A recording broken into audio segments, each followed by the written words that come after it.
17째 해 첫째 달 초하루에 여호와의 말씀이 내게 임하여 이르시되, 인자야, 바벨론의 느부갓네살 왕이 그의 군대로 두루를 치게 할 때에 크게 수고하여 모든 머리털이 무지러졌고 모든 어깨가 벗어졌으나 그와 군대가 그 수고한 대가를 두로에서 얻지 못하였느니라. 그러므로 주 여호와께서 이같이 말씀하셨느니라. 내가 애굽 땅을 바벨론의 느부갓네살 왕에게 넘기리니 그가 그 무리를 잡아가며 물건을 노략하며 빼앗아갈 것이라. 이것이 그 군대의 보상이 되리라. 그들의 수고는 나를 위하여 함인즉 그 대가로 내가 애굽 땅을 그에게 주었느니라. 주 여호와의 말씀이니라.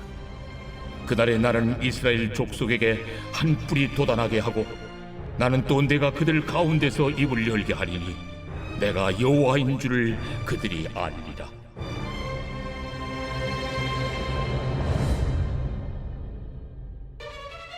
또 여호와의 말씀이 내게 임하여 이르시되, 인자야, 너는 예언하여 이르라. 주 여호와께서 이와 같이 말씀하시되, 너희는 통곡하며 이르기를 슬프다, 이 날이여 하라. 그날이 가깝도다, 여호와의 날이 가깝도다. 구름의 날일 것이요 여러 나라들의 때이리로다. 애굽의 칼이 임할 것이라.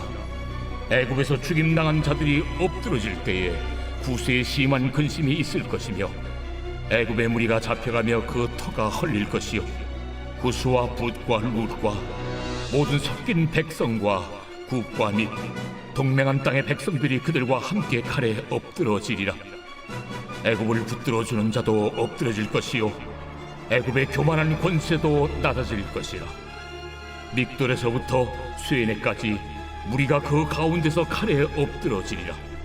황폐한 나라들같이 그들도 황폐할 것이며 사막이 된 성읍들같이 그 성읍들도 사막이 될 것이라.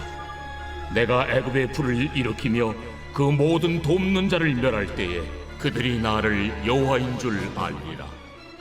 그날에 사절들이 내 앞에서 배로 나아가서 염려 없는 구스 사람을 두렵게 하리니 애굽의 재앙의 날과 같이 그들에게도 심한 근심이 있으리라. 이것이 오리로다. 우리 사랑하는 브릿지 가족 여러분, 그리고 오늘도 함께 큐티의 자리를 지켜가시는 우리 소중한 성도 여러분, 2026년 7월 24일 금요일 에스겔 29장 17절에서 30장 9절의 말씀을 통해서 악한 자도 들어쓰시는 하나님이라고 하는 제목 하에 오늘 하나님 말씀 함께 큐티하기를 원합니다.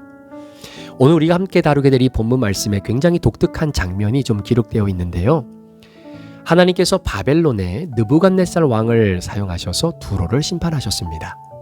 그런데 역사적으로 보면 느부갓네살은 약 13년 동안 두로를 포위했지만 기대했던 전리품을 거의 얻지를 못하지요. 성경도 이것을 그대로 인정합니다. 자, 그래서 오늘 본문 29장 18절에 보면 느부갓네살 왕이 두로를 치려고 그 군대로 크게 수고하게 하였으나 그 군대가 두로에서 아마 보수를 얻지 못하였느니라. 아무 보수도 못 얻었다라는 이야기입니다. 여러분, 이 말씀이 좀 놀랍지 않습니까? 하나님은 이 사실을 모르셨던 것이 아니라 처음부터 알고 계셨어요. 그래서 하나님은 말씀하시는 겁니다. 내가 애굽 땅을 느부갓네살에게 주겠다. 그것이 그가 수고한 대가가 될 것이다 라고 이렇게 이유를 설명하십니다. 그들이 나를 위하여 수고하였다. 여러분, 참 아이러니한 말씀 아닙니까? 하나님을 믿지도 않는 이방 왕이 하나님을 위해 일했다는 겁니다. 자, 오늘은 이 말씀을 통해서 우리 하나님의 일하심과 그분의 절대적인 주권을 좀 한번 생각해 보기를 원하는데요. 여러분, 바벨론이라고 하는 나라는 선한 나라가 아니었습니다. 느부갓네살은 하나님을 섬기는 왕도 아니었지요.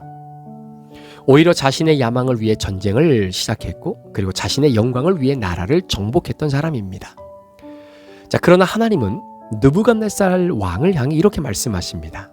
그는 나를 위하여 일하였다. 여러분, 이것이 바로 성경이 말하는 하나님의 주권입니다. 성경은 하나님이 선한 사람만 사용하신다라고 말하지 않아요.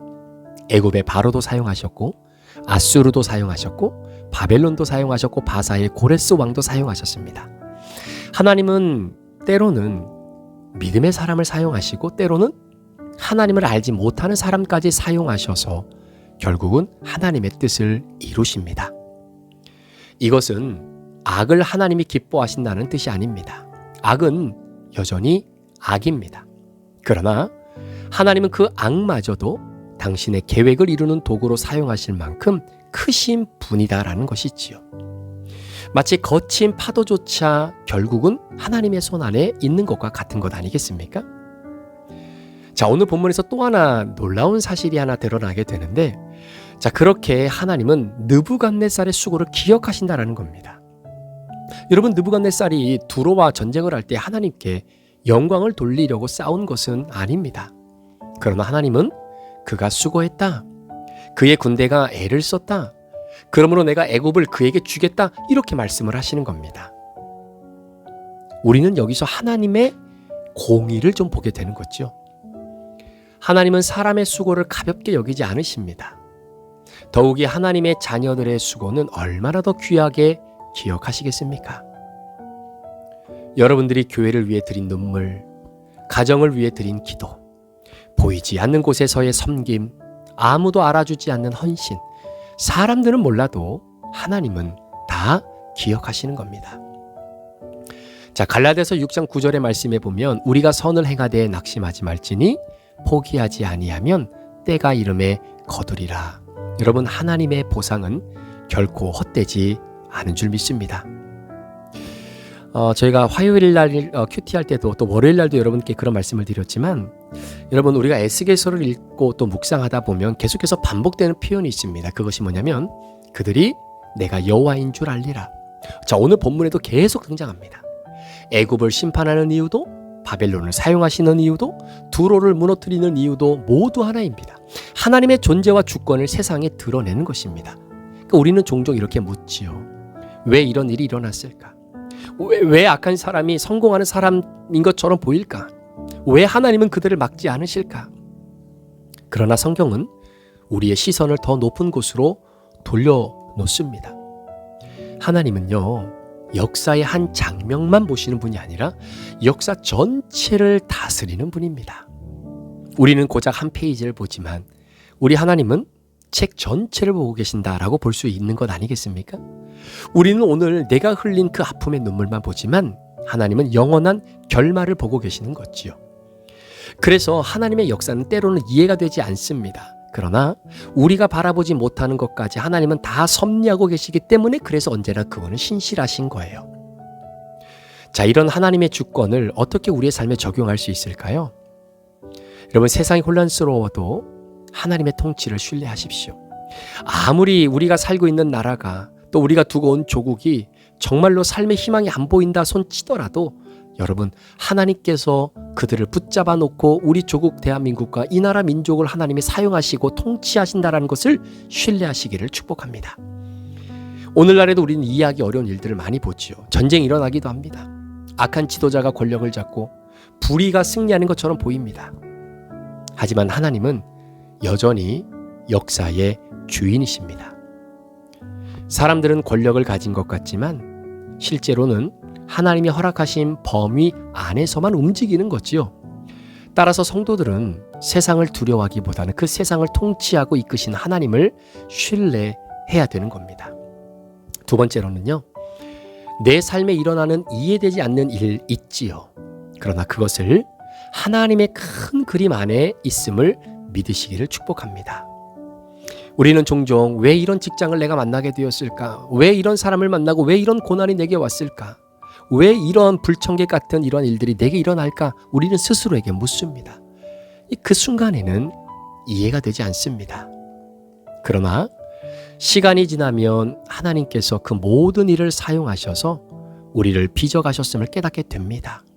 여러분, 요셉은 형들에게 팔린 것이 비극처럼 보였지만 나중에는요, 당신들은 나를 헤아라였으나 하나님은 그것을 선으로 바꾸셨다라고 이렇게 고백하지 않습니까?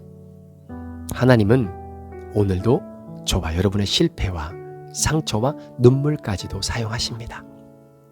그리고 마지막으로는 악보다 크신 하나님을 바라보시기를 축복합니다. 우리의 믿음은 악이 없다가 아니라 악보다 하나님이 더 크시다, 이 고백이 우리의 고백이지요. 여러분, 십자가가 바로 그 증거입니다. 사람들은 예수님을 죽였다고 생각했습니다. 사탄은 승리했다라고 생각했습니다. 그러나 It's on Friday. 그 금요일 예수 그리스도의 그 죽으심 이후의 부활의 사건을 기억하지 못했던 것이죠. 하나님은 가장 큰 악을 가장 큰 구원의 사건으로 바꾸셨습니다. 그것이 십자가 사건이고 이 십자가는 하나님께서 악을 사용하여 선을 이루시는 바로 그 최고의 사건이죠. 따라서 오늘 저와 여러분의 삶에도 하나님은 우리가 이해하지 못하는 일들조차 하나님의 선한 뜻을 이루는 재료로 사용하실 수 있습니다. 사랑하는 성도 여러분, 에스겔의 말씀은 단순히 바벨론과 애굽의 역사를 기록한 것이 아닙니다. 이 말씀은 오늘 말씀을 묵상하는 저에게도 여러분들에게도 동일하게 선포되는 말씀입니다. 세상이 아무리 혼란스러워도 또 여러분의 인생이 혼란스럽고 가정이 혼란스럽고 생각이 혼란스러워 보여도 이 모든 것의 역사의 주인은 하나님이십니다. 악한 사람도 하나님의 손을 벗어날 수 없습니다. 강대국도 하나님의 계획을 넘어설 수 없습니다. 저와 여러분의 인생도 하나님의 계획 안에서 오늘도 흘러가는 것이지 우연히 흘러가는 것은 단 일 하나도 없습니다. 그러므로 여러분 두려움보다 하나님을 신뢰하는 믿음을 선택하십시오. 여러분의 눈앞에 펼쳐진 현실보다 하나님의 신실한 주권을 바라보십시오. 그리고 어떤 상황 속에서도 이렇게 고백하는 저와 여러분, 우리 믿음의 사람이 되시기를 바랍니다. 하나님은 지금도 역사를 다스리고 계십니다. 하나님은 내가 이해하지 못하는 일들까지도 사용하셔서 결국 하나님의 선하시고 올바르신 뜻을 이루실 것입니다. 이 믿음이 우리 모두의 삶 가운데 흔들리지 않는 저의 여러분의 신앙 고백이 되기를 예수님의 이름으로 간절히 축원합니다. 기도하시겠습니다. 하나님 아버지, 주님의 절대적 주권을 오늘도 신뢰하며 하루를 출발합니다. 심지어 악한 자도 들어 하나님의 선한 뜻을 드러내시는 하나님, 그 하나님의 신실하심을 늘 마음속에 품고 그렇게 인정해 드리며 살아가는 믿음의 자녀들 되게 하여 주옵소서. 감사를 드리며 예수 그리스도의 존귀하신 이름으로 축복하며 기도합니다. 아멘.